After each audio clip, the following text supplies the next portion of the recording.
John Lichter from Boulder, Colorado.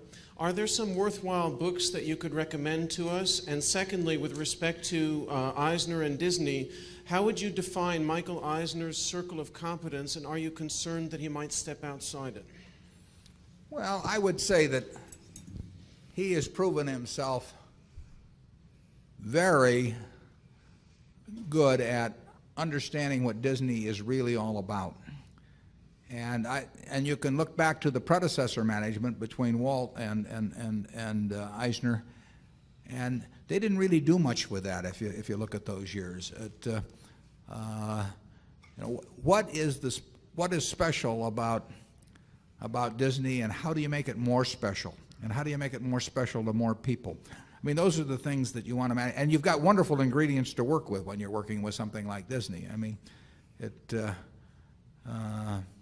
one of the advantages we were talking about the Mayo Clinic and brain surgeons, and the nice thing about the mouse is that he doesn't have an agent.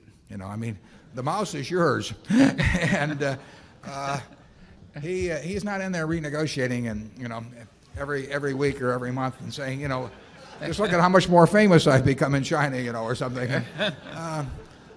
So if you own the mouse, you own the mouse. And Eisner understands all of that very well. I would say he's been very skillful in terms of how he's thought about it.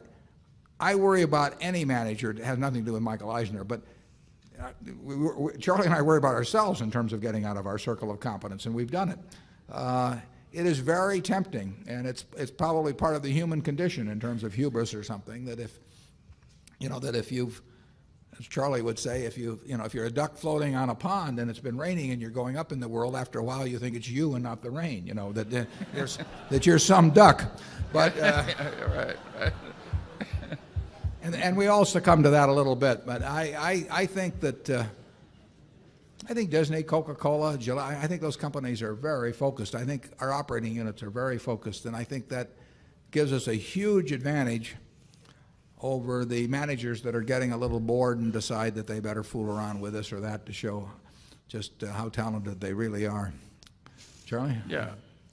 Eisner is quite creative, and he also distrusts projections. And that is a very good combination to have in the motion picture business.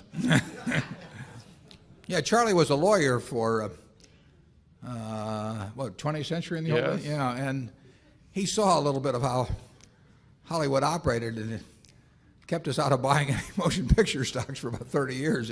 Every time I go near one, he'd regale me with a few stories of the past. So it's a business where people can trade other people's money for their own significance in their world, and that is a dangerous combination where if I can buy significance in my world with your money, there's no telling what I'll do.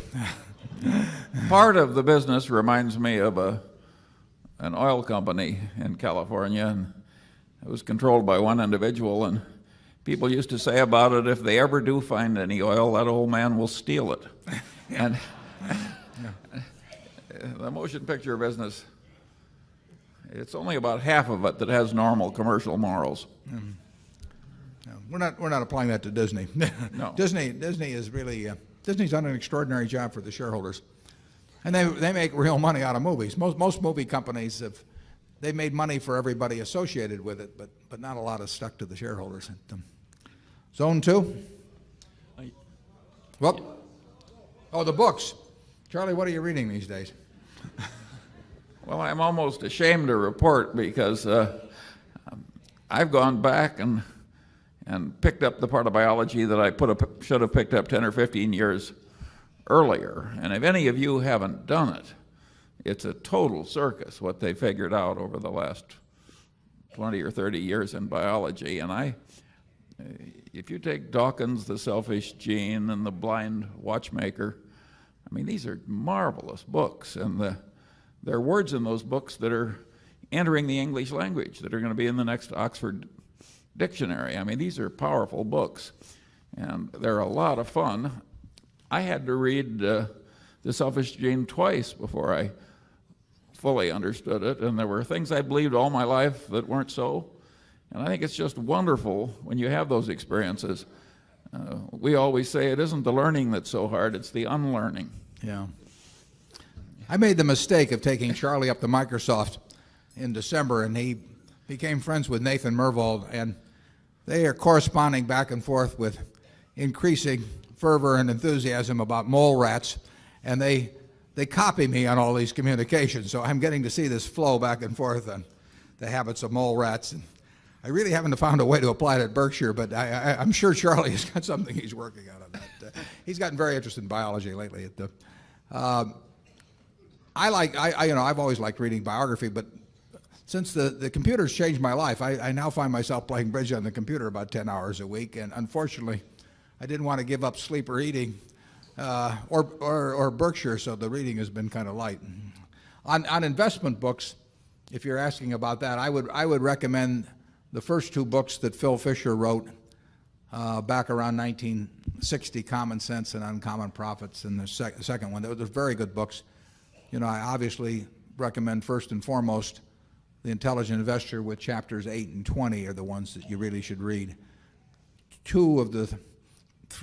All of the important ideas in investing really are in that book, because there's only about 3 ideas, and those two of them are emphasized in those 2 chapters.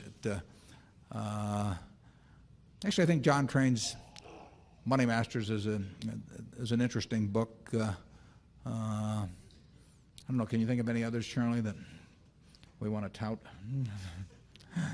I don't know. We have such a fingers and toes style around Berkshire Hathaway. We just sort of count. And I've never seen, Warren talks about these discounted cash flows. I've never seen him do one. Yeah. If it isn't, there are some things you only do in private, Charlie. If it isn't perfect obvious that it's going to work out well if you do the calculation, he tends to go on to the next idea. Yeah, it's sort of it is true. You don't if you have to actually do it with pencil and paper, it's too close to think about. I mean, it ought to just kind of scream at you that you've got this huge margin of safety. I mentioned the 3 ideas. The 3 ideas I should elaborate on. One is to think of investing as owning a business and not buying something that wiggles around in price. And the second one is your attitude, which ties in with that, the attitude toward the market. That's covered in chapter 8. And if you have the proper attitude toward market movements, it's an enormous help in securities. And the final chapter is on the margin of safety, which means don't try and drive a 9,800-pound truck over a bridge that says, capacity 10,000 pounds, but go down the road a little bit and find one that says capacity 15,000 pounds.